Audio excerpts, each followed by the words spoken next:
اور میں نے ابھی بات کرنا ہی چاہی تھی، میں نے بات کرنا ہی چاہی تھی کہ حضور نے خالصاً مجھے مخاطب ہو کے فرمایا، اے ابو بکر، مجھے اللہ نے تیری طرف رسول بنا کے بھیجا۔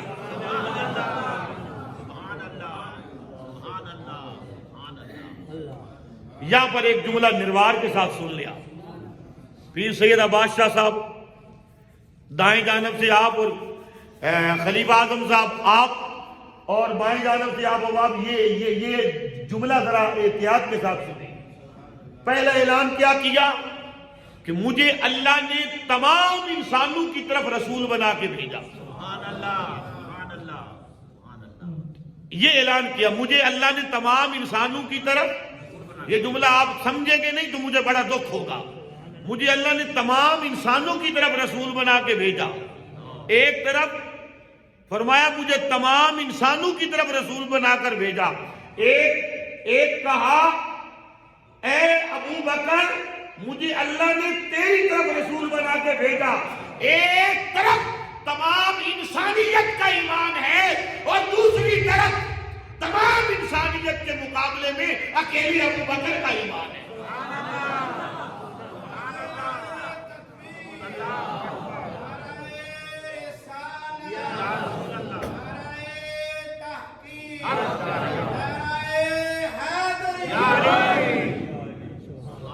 اور اس پر میں دلیل پیش کروں گا،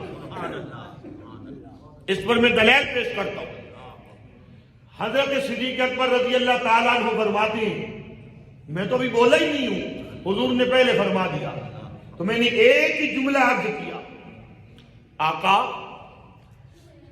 آپ اللہ کے رسول ہیں، اللہ کے رسول ہیں، تو اپنے لیے نہیں، اپنے لیے نہیں، اپنے لیے نہیں، مجھے کوئی دلیل عطا فرما دو۔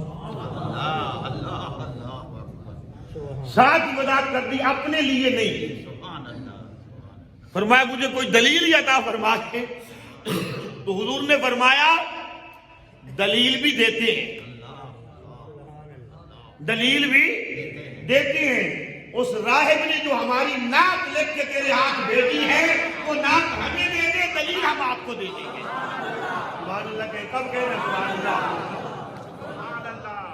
وہ نعت ہمیں دے دے، دلیل ہم آپ کو دے دیں۔ وہ جو ہے یہ نہیں ہے۔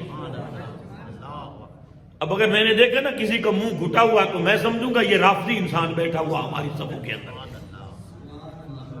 وہ جو ہے یہ نہیں، اور جس کا عقیدہ دوسرے بندے سے نہ ملتا ہو تو اس کی امامت میں اس کی نماز نہیں ہوتی۔ وہ جو ہے یہ نہیں ہے۔ حضور نے فرمایا وہ نعت ہمیں دے دے، ہم تمہیں دلیل دے دیتے ہیں۔ سیدنا صدیق اکبر رضی اللہ تعالیٰ عنہ نے وہ نعت جو لکھی ہوئی تھی وہ نعت حضور کی بارگاہ میں پیش کی۔ حضور نے فرمایا ابو بکر ہم نے تمہیں قبول کیا ہے، ہم نے تمہیں قبول کیا ہے۔ یہ لفظ آپ نہیں سمجھ سکتے، توجہ ہے یہ نہیں ہے۔ پیر جب کسی کو مرید کرتا ہے تو کیا کہتا ہے؟ مریدہ سلسلہ عالیہ قادریہ یا نقش بندیہ یا سور وردیہ میں ہم تمہیں شامل کرتے ہیں، تمہیں قبول ہے۔ وہ مرید کہتا ہے مجھے قبول ہے۔ ایسا ہی ہے یا نہیں ہے؟ ابھی مرید بولا ہی نہیں ہے، اور مرید بھی ایسا ہے۔ میرے آقا فرماتے ہیں ہم نے تمہیں قبول کیا، مطلب کیا؟ ابو بکر تو قبول کر چکا ہے۔ ہم یہ بتانا چاہتے ہیں کہ ابو بکر ایسا ہے جو مصطفیٰ کو اعلان نبوت سے بھی پہلے جانتا ہے کہ یہ اللہ کا سچا نبی ہے اور اللہ کا رسول ہے۔ تب اس موقع پر سیدنا صدیق اکبر رضی اللہ تعالی عنہ نے عرض کی آقا میں اللہ کی عزت کی قسم میں اسی انتظار میں تھا کہ کب وہ دن آتا ہے کہ اللہ کا محبوب اعلان کر کے بتائے کہ میں اللہ کا رسول ہوں اور میں مصطفیٰ کے قدموں میں گر کر آپ کا کلمہ پڑھ کے پہلا مسلمان ہوں۔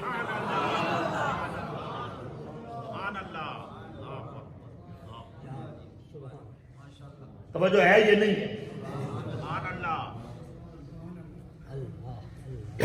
اور اس مقام پر خواجہ نصیر الدین رحمت اللہ تعالی علیہ اپنے ملفوظات کے اندر لکھتے ہیں، آپ فرماتے ہیں کہ ایک پلڑے کے اندر ابو بکر کا ایمان، عمل، ان کی صحابیت، ان کی سعادت، ان کا مقدر، ان کا بخت رکھ دیا جائے، دوسرے پلڑے میں حضور کی ساری امت کا مقدر رکھ دیا جائے، ایمان رکھ دیا جائے، تو ابو بکر کا پلڑا پھر بھاری ہوگا۔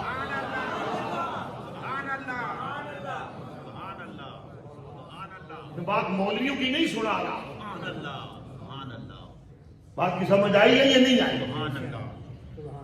یہ ہے سیدنا صدیق اکبر رضی اللہ تعالیٰ عنہ، آپ وہ پہلے ہیں جنہوں نے حضور کا ساتھ دیا اور اس پر خود حضور کا فرمان سن لیا، اس پر خود حضور کا فرمان سن لیا۔ اس حدیث کے راوی ہیں سیدنا علی المرتضی شیر خدا علیہ السلام، حضرت علی باب مدینۃ العلم، باب مدینۃ العلم، مولا علی فرماتے مسجد نبوی میں بھی موجود تھا، حضرت ابو بکر بھی موجود تھے اور حضرت عمر بھی موجود تھے۔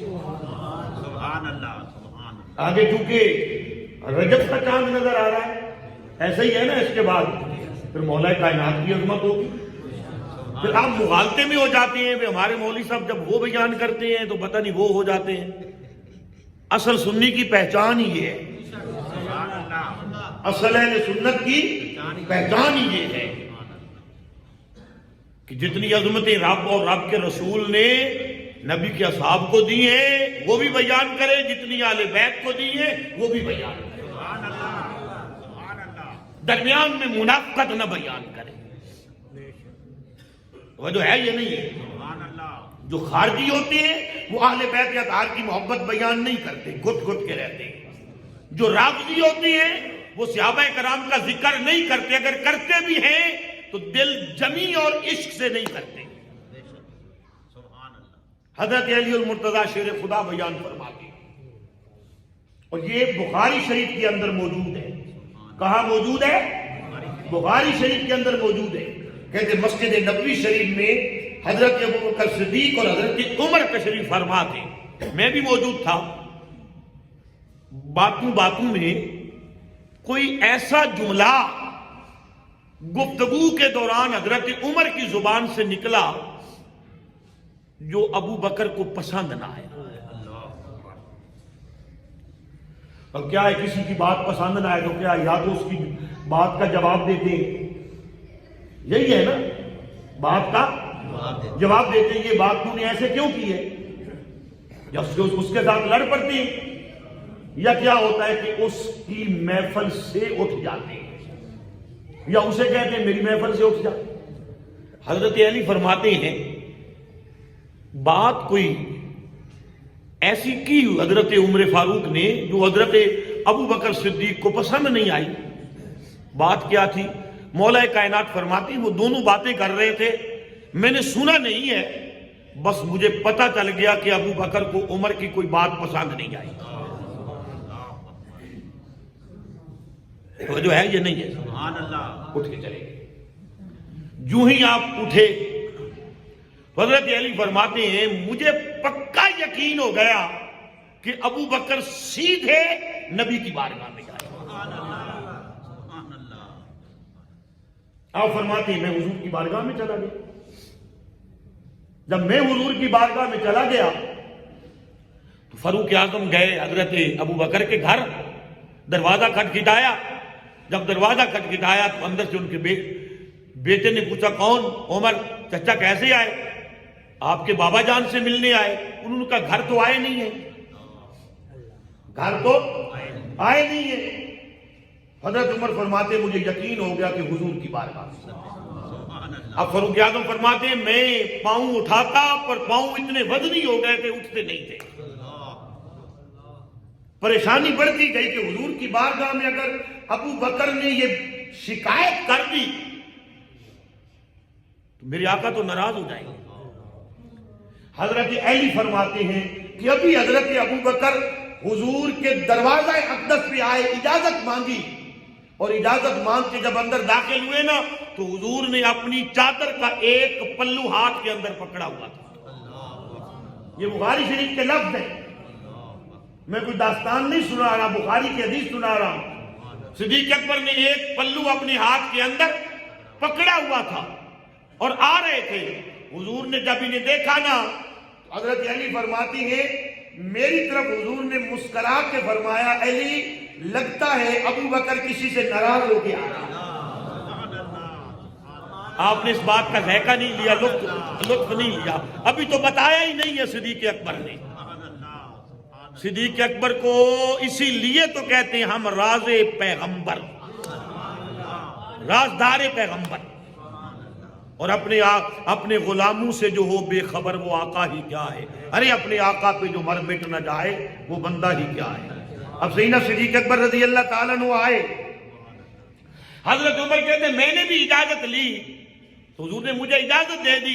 فاروق اعظم کہتے ہیں میں ذرا تیز چلا کہ ابو بکر کے کہنے سے پہلے میں حضور کی بارگاہ میں وہ جملہ بھی عرض کر دوں اور براہ راست معافی بھی مانگ لوں. اب صدیق اکبر یہ بات کہنے ہی نہ پائیں. فاروق اعظم عرض کرتے ہیں میں آ گیا, میں نے عرض کی یا رسول اللہ میں ایک گزارش کرنا چاہتا ہوں. حضور نے فرمایا کر دے.